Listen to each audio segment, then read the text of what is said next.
আচ্ছা, আজকের কেকের ভিডিওটা তোমরা প্লিজ, প্লিজ লাস্ট পর্যন্ত দেখো আর বলো তোমরা কি এরকম কেক কখনো দেখেছো? এবার অনেকে হয়তো দেখে থাকবে, আবার অনেকে নাও দেখে থাকতে পারো। তো আজকের এই নতুনত্ব ডিজাইনের কেকটা আমাকে অর্ডার করে আমার এক রিপিট কাস্টমার। তো কেকটা ছিল 4 পাউন্ডে, যার ইনসাইড ফ্লেভার ছিল বাটারস্কচ আর স্ট্রবেরি। নিচের লেয়ারটা ছিল বাটারস্কচ আর উপরের লেয়ারটা ছিল স্ট্রবেরি।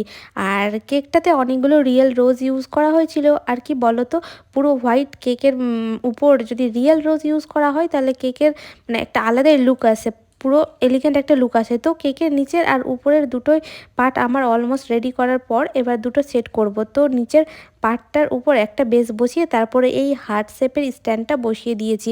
আর এই স্ট্যান্ডে দেখতে পাচ্ছ ওনাদের একটা ফটো লাগানো আছে। তারপর স্ট্যান্ডের উপরে কেকের উপরের পার্টটা বসিয়ে দিলাম। আর কেকের ফাইনাল লুকটা তোমাদের কেমন লাগলো অবশ্যই জানিও। ভালো লাগলে একটা like, comment, share, subscribe. Thank you, দেখা হচ্ছে পরে।